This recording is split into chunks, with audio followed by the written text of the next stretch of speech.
everyone. Welcome to tonight's Writers Workshop. So April is National Poetry Month, and to celebrate that, our topic tonight is poetry pointers. And I'm excited to welcome our instructor tonight. So Weston Morrow is a local poet and soon-to-be graduate of the MFA program at the University of Illinois, and he's here tonight to share some tips on writing poetry. Weston, thank you so much for being here. The floor is yours. Yeah, thank you so much.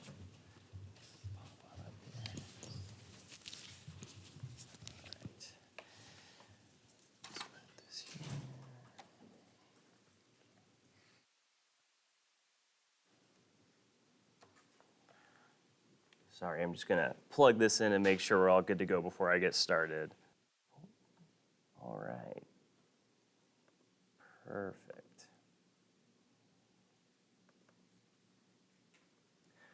All right, can you all hear me okay back there? Do I need to talk into this microphone as well for everybody to hear me, or? Okay, I'll just project and make sure you all can hear me. Thank you all for being here tonight. I really appreciate the opportunity to get a chance to talk with you all about poetry. Thank you so much to Salem and to the Champaign Library. This is really exciting to be here with you all. So I'm going to talk today primarily about syntax, which is probably not the most exciting thing you were hoping to hear when I got here. But I think syntax to me is one of the most exciting elements of poetry, in part because it is sort of the most foundational. Everything in the poem builds off of the syntax, in the same way that in a song, everything builds off of the melody that underlines the lyrics. So I've got a couple different things. If you all didn't see when you came in, there were some handouts at the table toward the back. So if you didn't get those, feel free to go grab a couple of those. And there are some readings on there that we can look at. But what I've got is, I want to start by talking about just like what syntax is. You know, I think it can be kind of hard to define. Sometimes it gets caught up in diction, syntax, grammar. These can seem like the same thing. So I want to talk a little bit about what it is, why it's important in general, but also what it can do for us in the poem. And I've got a couple different sort of descriptive readings that I've shared for you here. I've got the introduction on the Poetry Foundation website to Charles Olson's sort of famous craft essay on projective verse, and then a couple short excerpts from an Ezra Pound piece from the mid-20th century called A Few Don'ts. And then we'll just look at some actual poems and think about like, okay, how is syntax actually working within poems already? So the first thing I want to talk about is sort of at the top of this handout here, not the one I have open, this one. So this question, what can syntax do for a poem? So when I talk about syntax, what I'm sort of talking about here is not just the language of the poem, but the structure and the order of the words that appear there, right? So we can think of every sentence that we write has a certain structure to it. There's that sort of straightforward sentence that has the subject and the predicate, right? Like, I walked to the store. We have a very direct, straightforward description of events occurring. And then we can start to make things more complicated, right? Where we might add in an appositive phrase or something to interrupt the flow of that straightforward sentence. Like, I walked thinking about what I would purchase to the store, right? So we're starting to kind of complicate things, add in more information. The sentence is getting a little bit more windy and tortuous. We can also think about sort of dependent clauses and how those are getting added into the sentence. There are a lot of different ways you can complicate syntax, and we don't need to get into all of them. But that's sort of what I'm talking about when I say syntax, is just the order of words as they appear on the page and why we should care about the order that they appear in. What does that do for us? What's the point? So I've got 4 different bullet points here at the top of this handout, and I think this is my pitch to you all about why we should care. What can syntax do for us? I think the first point is it can defamiliarize the content being described. So just as an effective poetic image or metaphor takes something with which we're familiar and describes it to us in a new way that feels unfamiliar, syntax can also perform a similar role. And I think that this is a thing that poetry seeks to do often, right? it tries to jar us out of our normal experience of the world, to show us something we're used to and make us see like, oh, there's something new to this that I hadn't recognized. And often when we talk about that, we think about image or metaphor. It sort of shocks us out of our everyday view of the world. But syntax can do this too in the way that it sort of disrupts what we expect to see from word to word in a sentence. And number two, it can create a musicality, like the music beneath the lyrics in a song. Though poems can't rely on instruments like songs can, we have the rhythms and sounds of language itself to serve as a musical tool. So everything we say has a sound to it, it has a rhythm. This is sort of obviously true when we think about rhyme, right? That there's this pleasing sonic quality when we hear a rhyme. But there are so many other ways that sound can create a similar effect beyond just direct rhyme. So we have these syntactic constructions that can help create a cohesive and pleasing musical quality in our work. Even if we're not rhyming, even if we're not writing in iambic pentameter, there are lots of ways we can achieve similar ends. Three, it can inject or diffuse tension. I think this is really important because tension is also one of those key things that undergirds a poem, right? It keeps the reader reading. Just like when we're watching a movie, if there's no tension in a horror movie, I'm not going to keep watching it because I don't care to find out what's going to happen. And so you could think about tension in the poem as having a similar effect, right? It keeps the reader on their toes, and that can happen at the broader idea level in terms of what's narratively happening in a poem, but it can also just happen at the line level, at the individual sentence of how can one sentence create tension from the start of it to the end, and we'll talk about how that can work. And it can also release tension as well.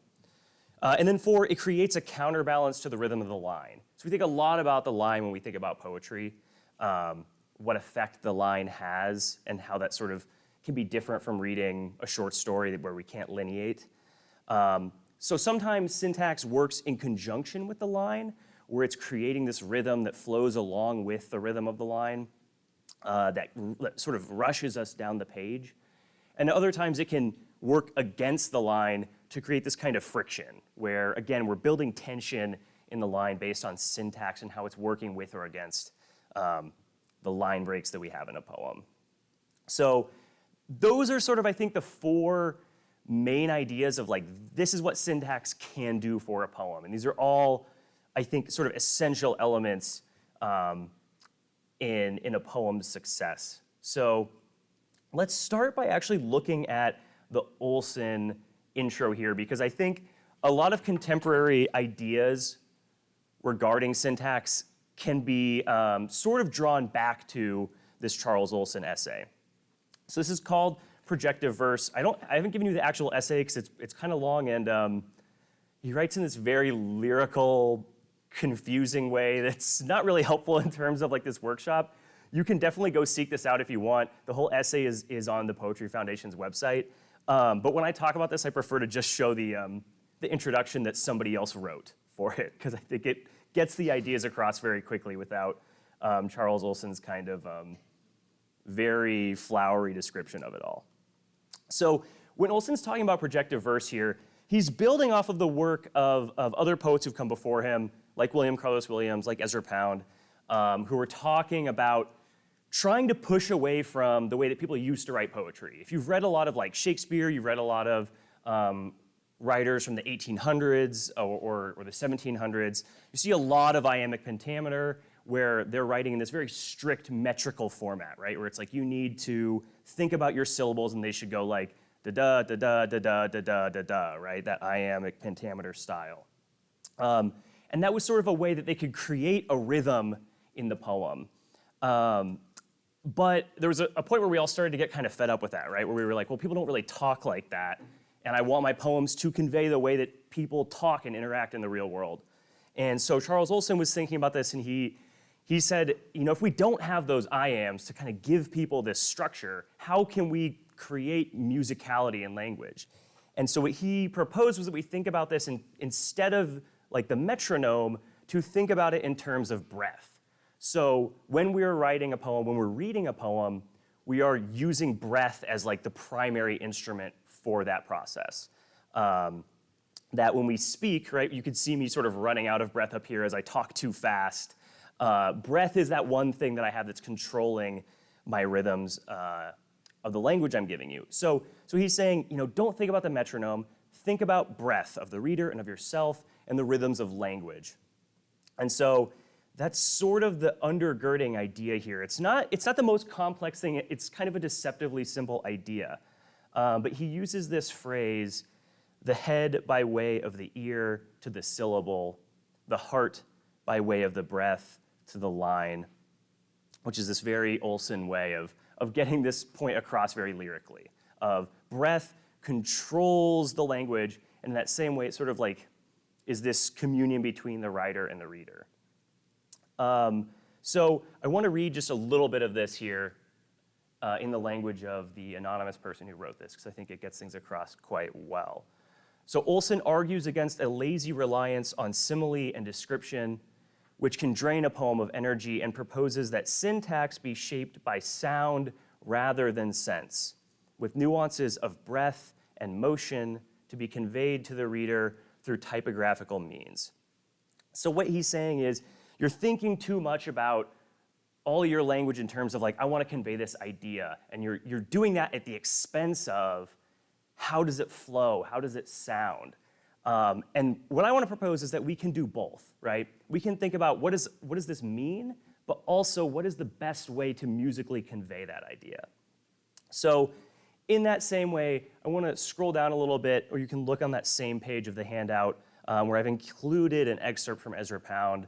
And I will say just before I talk about Ezra Pound that Ezra Pound was not a good person. I don't think that we should support him or praise him. He supported fascism.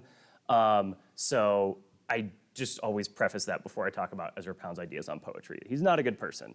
But Olson's ideas stem from Pound's work, and his ideas about poetic breath are interesting for our purposes here to look at. So what Pound's talking about here in terms of musicality, he has some notes here, right? So he says, don't chop your stuff into separate iambs, right? That's the idea I was just talking about. Don't think about the metronome, think about breath. Don't make each line stop dead at the end and then begin every next line with a heave, right? He's saying, don't be afraid to let the sentence overrun the line and flow across it. Let the beginning of the next line catch the rise of the rhythm wave, unless you want a definite longish pause. And we'll talk about enjambment in a bit here. In short, he says, behave as a musician, a good musician, when dealing with that phase of your art which has exact parallels in music. The same laws govern, and you are bound by no others. I don't know about the last part there. I think we are bound by plenty of rules, but this idea of thinking about things musically, thinking about syntax as the instruments that we have to work with when we're writing a poem. And I don't think we need to look at every single one of these, but you can come back to these if you're interested in more of his ideas. So let's actually jump ahead, and I've been kind of talking a lot about just like syntax theoretically, but let's actually look at what this looks like in terms of some excerpts. And I'm going to start you off with maybe not the most exciting one. This is from John Milton. So the language is going to seem a little bit outdated. What's that? The spelling is not yes, that's right. He's got a lot going on here, a lot of apostrophes mid-word. But so the reason I want to start with Milton is, first of all, I think that even today he still is one of the masters of using syntax as his guiding point to give us the music in terms of how the syntax of the sentence is working in conjunction with internal rhyme. Part of that is because when he wrote Paradise Lost, he decided he wasn't going to end rhyme any of it. And that was actually really revolutionary at the time, so much so that it came out and everybody kept reading it and being like, why doesn't this rhyme? Like, what are you doing? So he had to add a preface that was like, I think he said, a preface on why the poem rhymes not, because everybody kept getting mad at him about it. So having lost that structure, right, he's like not writing with end rhyme. It's like, how does he keep that sort of sonic cohesion through through the text. And so I think this is a good example. This is lines 252 to 263, where he's describing Eden and what it looked like. So I'll just read this out loud. Betwixt them lawns or level downs and flocks grazing the tender herb were interposed, or palmy hillock, or the flowery lap of some irriguous valley spread her store, flowers of all hue, and without thorn the rose. Another side, umbrageous grots and caves of cool recess, o'er which the mantling vine lays forth her purple grape and gently creeps luxuriant. Meanwhile, murmuring waters fall down the slope hills, dispersed or in a lake, that to the fringed bank with myrtle crowned, her crystal mirror holds, unite their streams. So, regardless of sort of the very old-timey language here, this is a beautiful passage, right? Just every time I hear it, it just oozes the beauty that he's trying to convey of what Eden is like, this impossible to convey thing. Part of that is the syntax. He has this is almost, I think this is all in one sentence, right? Yeah, so this is all in one sentence. But there are a lot of different sort of action moments, a lot of description. These are all sort of coexisting in one sentence that runs across 11 lines. And so it's all connected, and the thing that sort of ties it together, that makes it not feel like just a jumble, this really unnecessarily winding description, is in part the way he's using these sonic echoes to sort of tie things together, right? So even just right in that first line, we get this hint, this assonance between lawns and flocks, right? Where we get that kind of echo of that awe sound. Betwixt them lawns or level downs and flocks, right? So that even just that little bit of like an echo of those two sounds can connect these things together. And even if we're not consciously noticing it, it starts to have this sort of pleasing connective quality that makes everything tie together in a certain way. And that's part of what I'm getting at here. But you'll also notice that in this sentence, he'll spend a long time often before he gets to the action. So a good example of this is at the very end, right, where we actually get the action. All of these rivers and creeks, the streams, the lake, the waterfall, all these things, you get these description of them just sort of like spread all over the valley. And then only at the end does he say they come together in this one place and unite their streams. So he is really giving us, while he's describing the sort of like grandeur and breadth of this place, the syntax is echoing that, right? Where it's like, there's so much stuff here. Before I can even tell you what's happening, I need to get all of this description in. And then, after I've withheld that action, am I finally going to tell you the verb?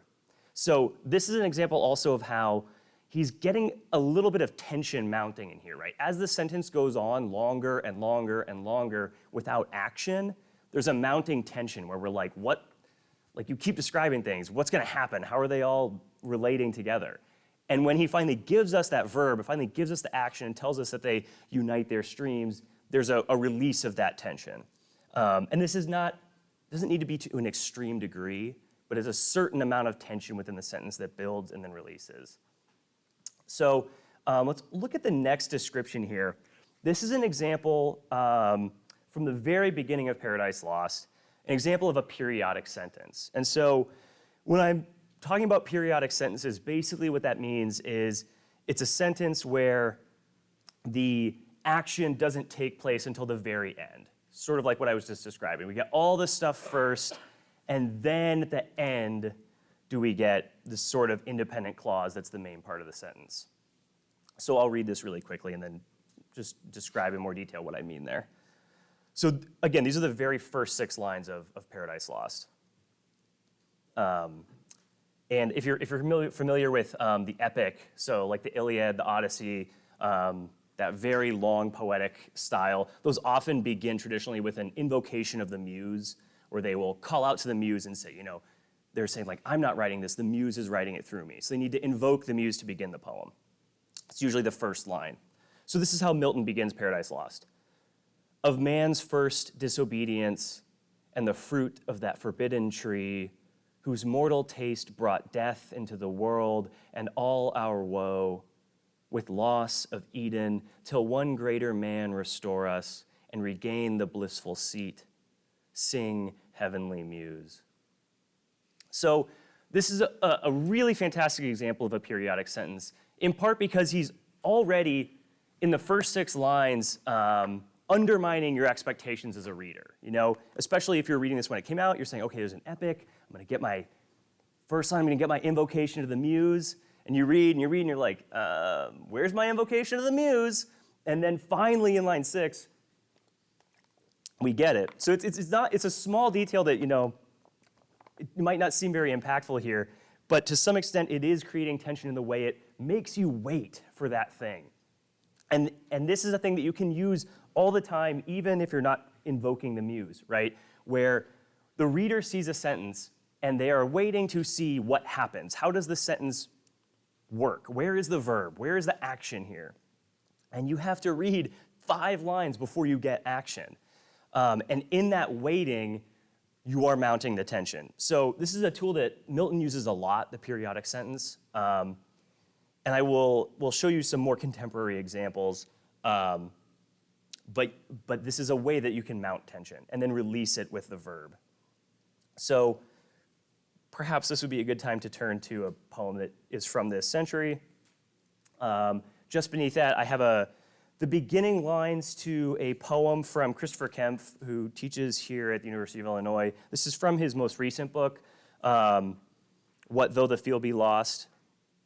And so I'll read this poem. This is just the first half of it, but this is a sort of all one sentence that opens the poem.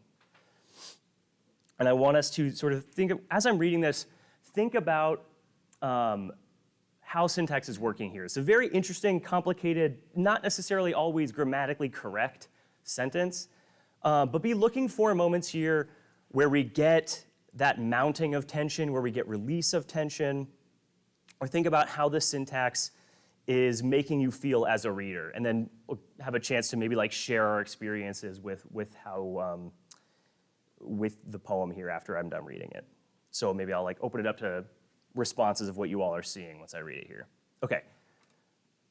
We run the Kokuku Trail, translation, snow owl in late American, alone this morning.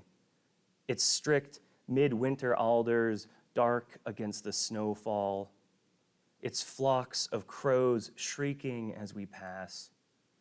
And as for the river, there is a river. And as for those vast accumulations of gases, and as too for the Fords and Hyundais and the flows of copper from Chile to Santa Cruz, and the migrant workers of Sri Lanka scaling their towers in Dubai, that will some evening rear up and expunge us. Yes, we can almost imagine ourselves last here, our species' sole surviving pair of scavengers ventured forth for water and shelter. As surely it will be, we accept now those new years the planet, poor rock, is at last absolved of us. So the poem continues after this, but this is essentially all one sentence, the way he's structured this, even though there are periods in here, because he sort of gives us those ampersands immediately following them, right? So what do you all think when you're reading this? I mean, other than that it's kind of a lot going on, is there anything that stands out to you in terms of the way that the rhythms are working? Are there moments where you feel like there is tension in the line? Anything that sort of piques your interest? Or anything that you found confusing? Moments where you wondered why a choice was made? You can also just share what I think. Yeah.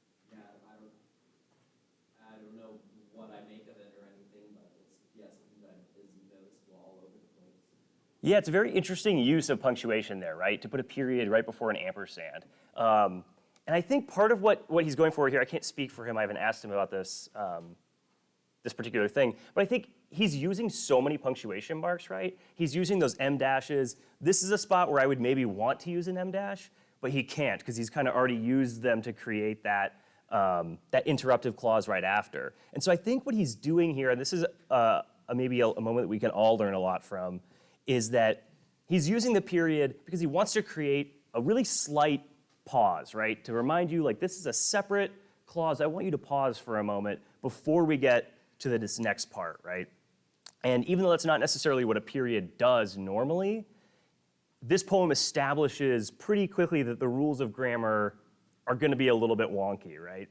And so we're willing to kind of go along with that. And so I think the period there is just kind of giving us a moment of pause to set aside this part before continuing on to the next thing. But it's a really good question. It's like, why a period there? Yeah. So the sounds in the first few lines lull you into the beauties and peace of nature, although especially repeated L's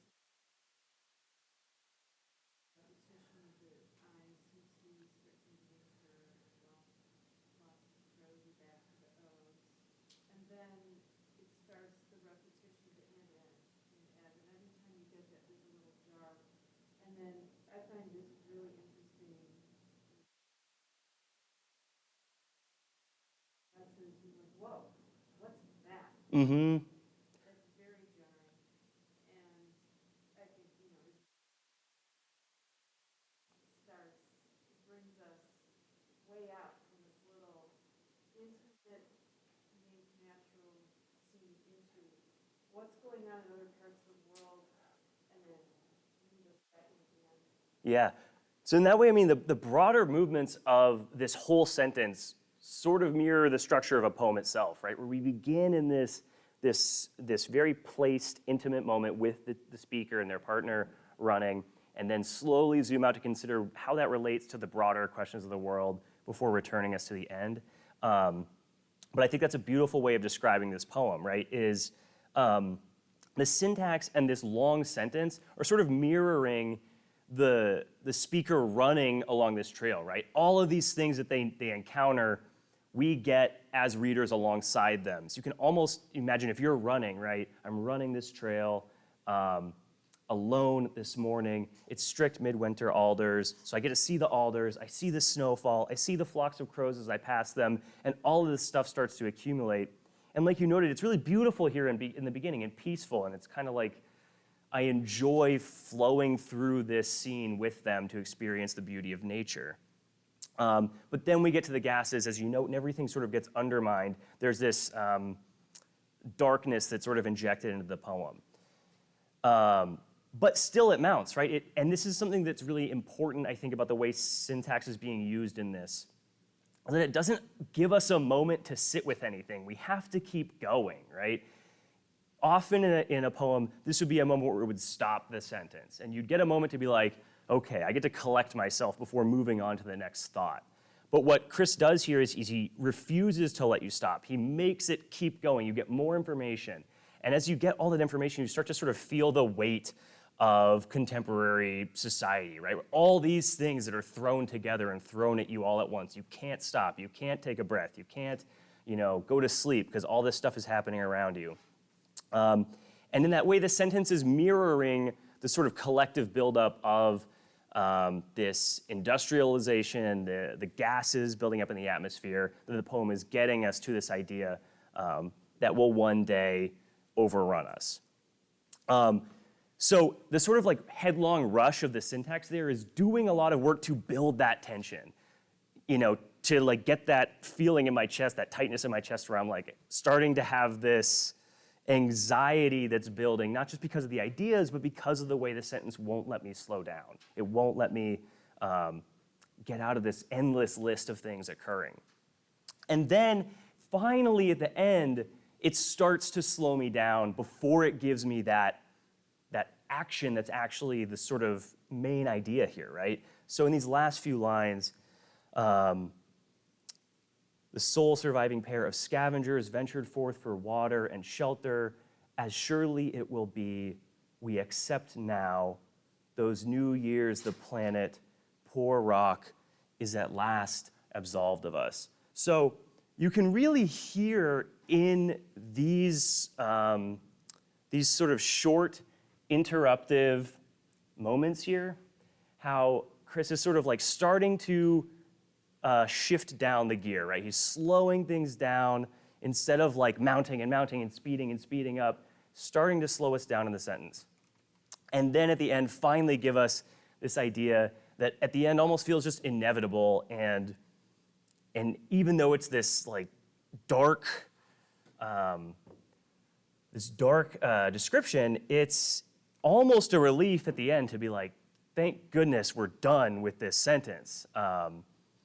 And I think that is part of what the poem is doing, right? Is that this is this horrible thing, that we are killing our planet, and that will in one day make it uninhabitable for us. And yet it's almost a relief for the speaker to be like, finally, the planet will be rid of us. Finally, I can stop worrying about this. Finally, I won't have to think about how, every time I turn on my car, I'm killing the environment. And so there's this really interesting ambivalent duality in the poem that is not just in the ideas, but in the syntax, is baked in the way it makes you see all this.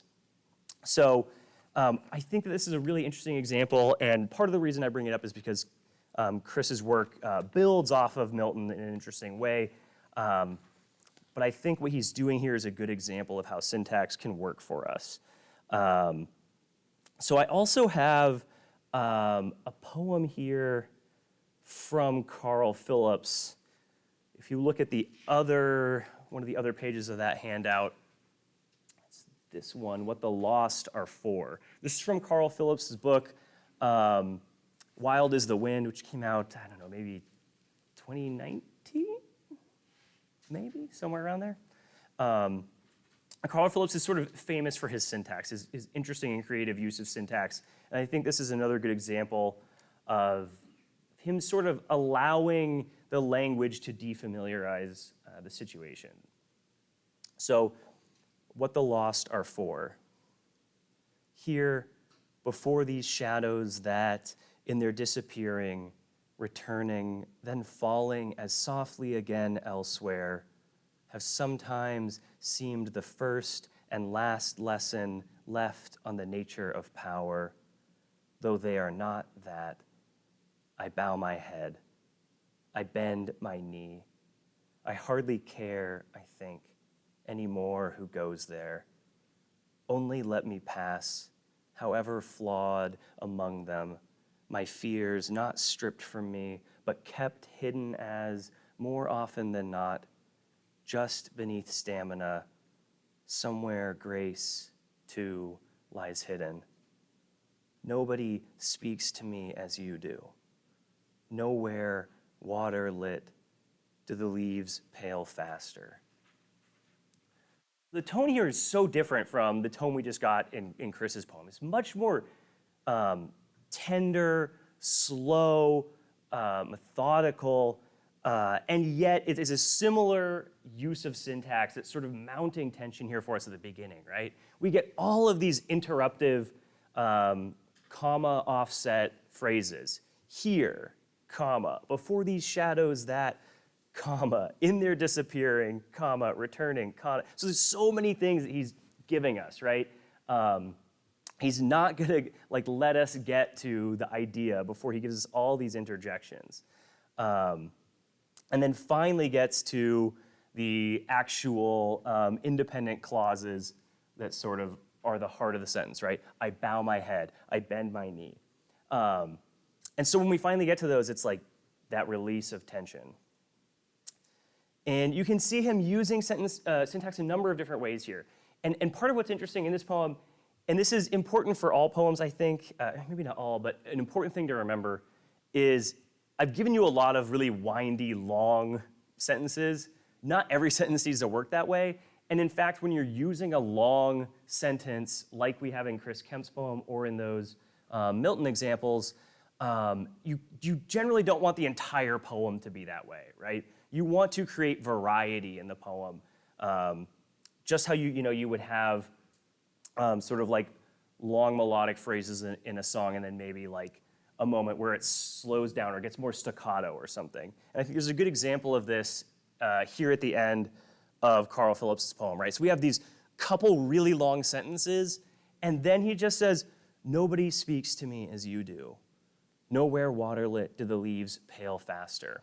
So we get two big, long sentences, and then we get two very short sentences that at the end of that just feel like this very different shift in the poem, where the speaker has sort of been trying to get out all of these complicated ideas, which sort of feels like the way it often does in a poem, where it's like, I don't know how to say this to you in a simple, straightforward way. It's this complex idea.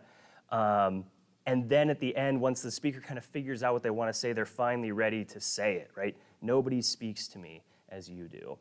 And so the juxtaposition between those two kinds of sentence create a rhythm in the poem that allow each of those to speak more powerfully. If I have just a poem that's all long sentences, that starts to feel repetitive and expected.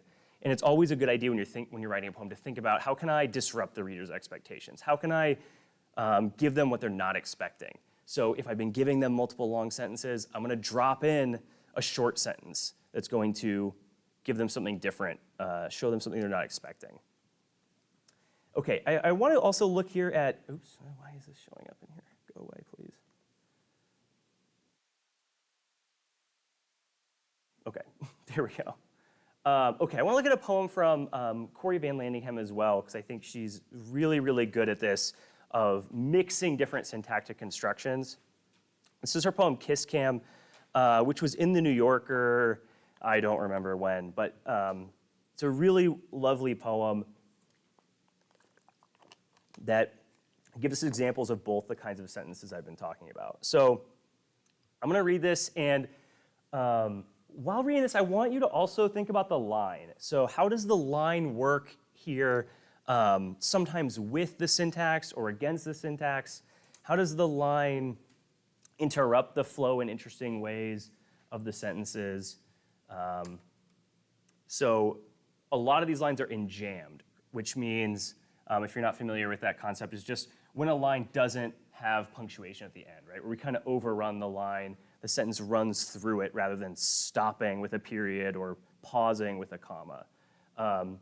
So even in these moments where the line is enjambed, like this first line, we read through that, but we can't help but have like the tiniest pause, right? Because our eye has to shift and go all the way back to the other side, like the typewriter register, right? And so even when a line is enjambed like that, that slight pause creates this interesting hinge in the line that can create new meanings beyond what the sentence is explicitly saying, that can create interesting sonic connections as we pause for a moment on a sound. So think about how syntax is working here. Look if there are any moments of interesting use of syntax that stand out to you, and maybe also think about the line. Okay, this is Kiss Cam. Even I, pure in my loneliness, in line for the good soft pretzels, sprint back to my seat. Sentinel for the bare-shouldered, the cut-off clad and sugar-smudged, for tall boys trampled and the greased-up mustard pumps, for men threshing against a particularly elusive curveball, brutal, the bay's sure fog, for seabirds diving the dumpsters, the chanted snatches of old cheers, the burnished pre-Raphaelite glow. It trawls the crowd, patrons cast for tonight's brief drama. Here is the reluctant husband, holding out until the final second for an automatic peck. The facade of searching, blur of faces, fireworks bursting up, then the graying couple really going at it, tongue and all. Applause almost crushing the crowd back into itself. Finally, each eager couple leans forward. The young parents score the finale. So intent on riding a bag of popcorn, they nearly miss it. blush at the audience's cheering, and pull each other close. They will, I think, remember this always. A moment sponsored by insurance ads and California citrus. Their faces hung between zeros. At gate 4, their photo will be waiting, real as the syrup coursing through the soda fountains, the snow cones melting abstractly from their vivid rainbows. They think they're not being transformed by time and its obstruction, by the lyric strands of light framing their embrace. Who doesn't want to be caught like that? Trophy bronze by the 7th, 29 forever, held in the floodlights' blaze. Admit it. Beer flattening, sack of peanuts nearly picked clean of duds. You want to be propelled into pixel and hung next to the late summer moon. You want to be the woman bursting onto the screen alone while the stadium around her burns. So this is a beautifully rhythmic poem. I think there's just so much to look at here, and a number of different ways that that Corey uses syntax. I think from the beginning, right? So, is there anything that stands out to you all reading that, like moments, sentences that you were like drawn to, sentences that seemed to be using non-straightforward syntax? Yeah. I really liked the seabirds diving in dumpsters Mm-hmm. instead of just birds going after trash. Right? She really, just changing that order makes it much more vivid. Yeah, there's so much, I mean, the way the line is working there, right, where you get for seabirds, and this is really beautiful image, and then you move to the other end of the line, and they're diving for dumpsters, right? So I think that's a really interesting way of describing things, right, where you get that really particular detail. It's not just birds, it's seabirds, and what are they doing? They're diving in dumpsters. And, you know, the way that information is relayed to you is important, right? If you get the trash description before the birds, the whole thing doesn't work. It's immediately messy. But when you get the seabirds first, you have that moment where the reader's expectations are undermined, which is part of what makes that image so interesting, I think. Anything else that stands out to people? Yeah. I love the moment at the end when he just asks the question, who doesn't want to be caught like that? Mm-hmm. Because all leading up to that line, she's using these really sort of almost out of body similes and like these way like rainbows, talking about the way things look and the lyrics. And then suddenly she's just using really simple like Yeah. ask the question. That I feel like really summarizes almost everything she said up to that point. So it really hits you. Yeah, it's a perfect way of describing it, right? That's like a turn in the poem, right? Just exactly what you said. So much like beautiful, drawn out lyric descriptions. And then you just get that question, right? The simplicity of it. If that too were complex and long and overly described, it wouldn't land the same, right? But because it comes after all that stuff, it's short and to the point and immediately impactful. It like calls attention to itself in the way it's different. Yeah. There's something so aggressive about when he gets to admit it, like the Mm-hmm. part one with the dash, like that's a lot. Yeah. And one, like, the syntax is a little out there with it's like the whole time it's like this, but there it's really going all across. But even like the other diction choice, she's like beer flattening, like that super dramatic sack of peanuts nearly picked clean of duds, like all that part like is so dramatic. Yeah. Yeah, that's a perfect sentence to look at, right? I mean, because you get, even in one sentence, a mixture of styles. That admit it, it's so short, so to the point, so in your face, right? Like you noted, or in the speaker's face to themselves, I guess. But yeah, admit it, and then you get a moment where it allows itself to describe the situation, right? And if you change the order of that sentence, it just doesn't work the same, right? If you get held in the floodlights blaze, beer flattening, sack of peanuts, nearly picked clean of duds, admit it. You want, it works, but you don't get that hard break on admit it where it just really hits you in the face, right?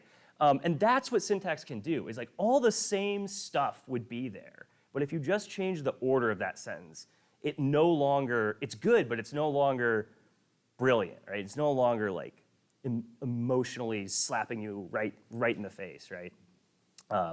So I think the end of that sentence is an important description here too, right? We see picked clean of duds, you want, right? And it pauses there before giving us what the speaker wants. It's like, it's just this simple act. They want something. You desire, right? You have desires. This thing that they've been putting off, that they're watching all these people, they're alone, they're watching all these people kiss and feeling like, I have nobody, and I don't want to have anybody. That's fine. I don't need other people.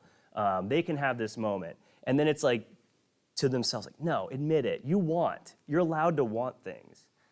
You want to be propelled into pixel and hung, and then it starts mounting again, this like long drawn out description.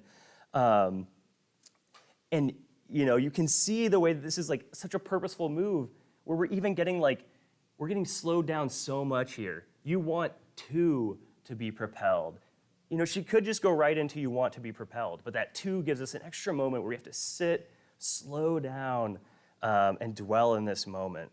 And that's where it starts picking up the lyricism again. Yeah. Especially because the you want is it's the end of the line, so there's like kind of a pause, but then there's also like a comma, which is more intense pause. And then the next is like you're waiting for it, and then like the next first word is just two. Yeah. Another comma after that. You're like, oh my god, yeah. Yeah, and that's exactly what Olson's talking about, right? When he's saying the breath, you control the reader's breath. It sounds melodramatic sometimes, right? We're like, okay, like I don't control their breath. But like when I'm reading that out loud, like Corey is in control of my breath, right? She determines the pace at which I'm gonna go. And that in turn determines the emotional impact and landing of all of that content, is the way she forces me to dwell with it, the way she controls my breath in the sentence. And what's doing that is syntax. All of these descriptions are beautiful. The imagery is wonderful, but the syntax is that thing undergirding it all, right? That's tying it all together, that allows it to amp up to the next degree.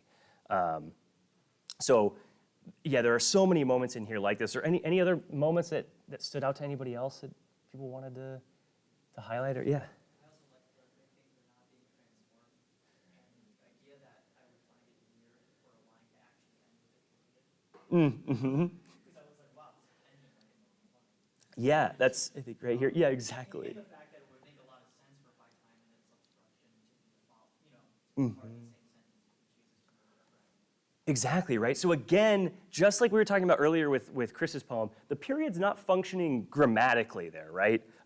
Technically, if we were thinking of like strict grammatical rules, there would be a comma there. They think they're not being transformed, comma, by time and its obstruction, comma, by the lyric strands of light framing their embrace. And this is a good example of how, you don't need to use any rules when you're writing a poem, right? But you want to think about what effect. This is what we say like descriptive grammar rather than prescriptive grammar. Not telling people these are the rules and you have to follow them, but telling people what effect is any punctuation mark going to achieve, right? And in this case, we see exactly what Corey's doing. The period makes that land more powerfully because you stop. You have to sit with that as its own phrase. And like you notice, like the only time where we get such a short, clipped sentence that just stops. So it feels even more out of place and you can't help but pay attention to it. They think they're not being transformed. Period. Stop. And then we can still continue the sentence because it's a poem. The rules are whatever we want to make the rules, right?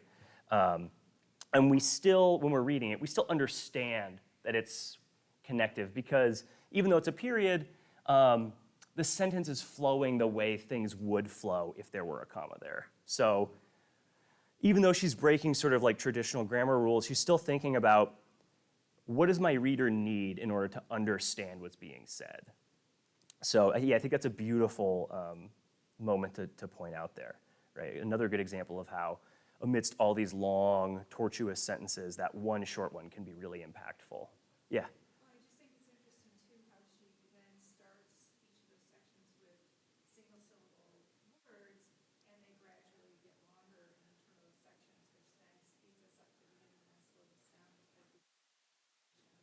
Yeah.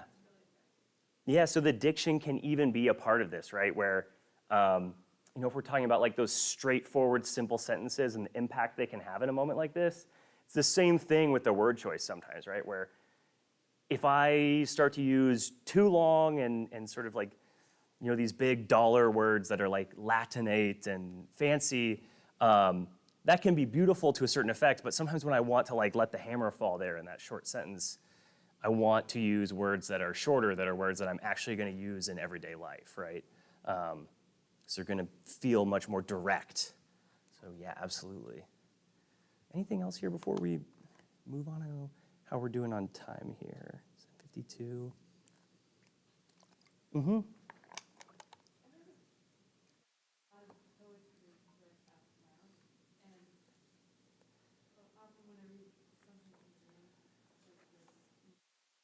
Yeah. I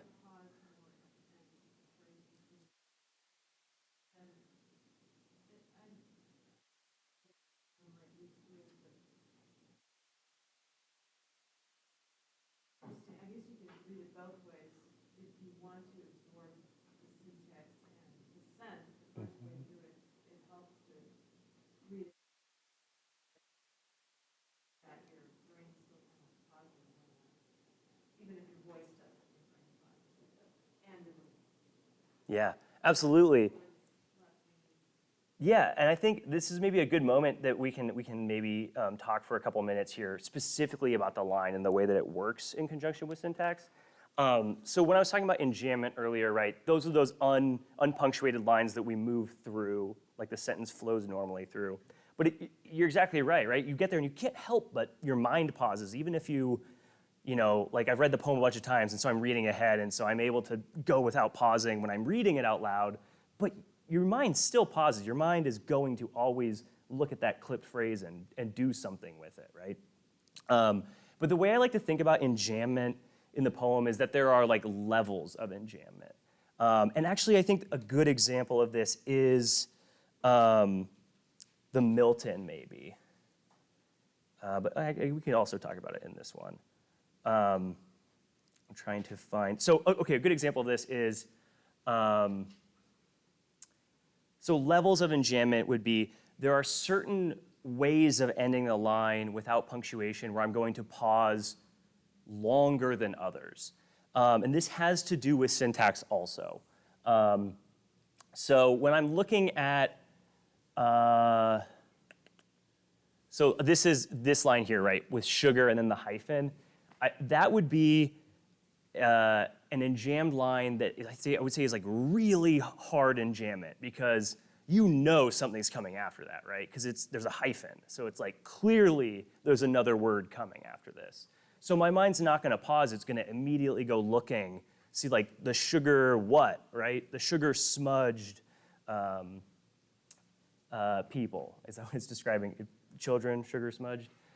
So I see the hyphen and I know I've got it. There's going to be something else there. Another example of a really hard enjambment line is, where was it? I was just looking at it. Oh yeah, just 2 lines below that, right, where we get that word against. For men threshing against a particularly elusive curveball. When I see the word against in a sentence, I know something comes after it, right? There's going to be an object that follows against. Like, against what? So my mind speeds through it trying to figure out how's this phrase end? Men threshing against what? Against a particularly elusive curveball. But there are other lines that are enjambed where my mind is going to sit a little longer with things. And an example of that could be like this one further down here, right? Here is the reluctant husband holding out until the final second for an automatic peck. And part of the reason my mind's gonna sit longer on that is because the phrase ends there, right? The sentence could end there. He's holding out until the final second, period, done, right? That's the end of a phrase. But we get this extra additional descriptive phrase, for an automatic peck. But my mind doesn't necessarily know that's coming. My mind could be satisfied ending the sentence on final second. So it's gonna pause a little bit longer. It's not feeling that need, that like readerly need that it has to try and end and be like, what comes next? I know something comes next. And you know, I know intellectually that something comes next because there's not a period. So I'm expecting the sentence to keep going. But this sort of like subconscious part of the reading mind that is like, I see the word against and I know something comes after it. So the mind's gonna rush through versus that, that more intellectual part of the mind that's maybe thinking more consciously about things. So that's what I'm thinking about, like where my mind's, or reading where I'm gonna slow down or speed up a little bit more with Enjambment. It has to do with that syntactical construction and where things are broken in terms of phrases midline. And I think this is a poem where Corey is using the line a lot in order, sort of in conjunction with or against the syntax to try to create additional little friction or ruptures in the sentences. I'm trying to see if there's a really good example of her using that rhythm against the line here. Let's see.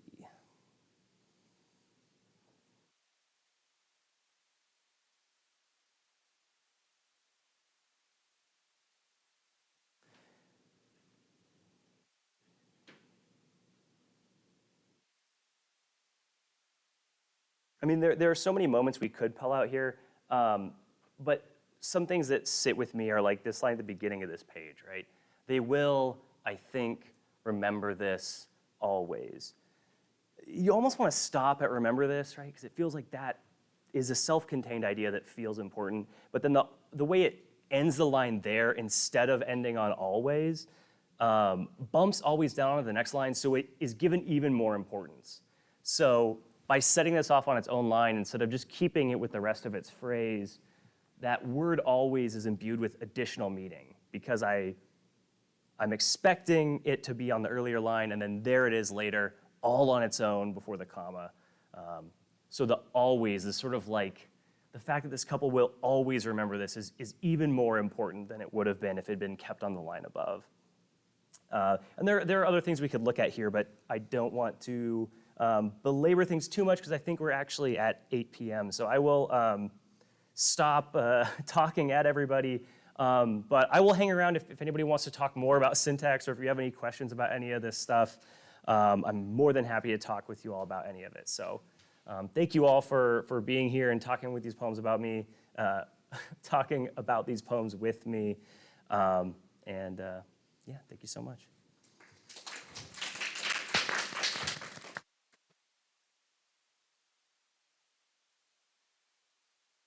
Thank you, everyone, for coming. A big thank you to Wes for leading such an insightful and informative workshop.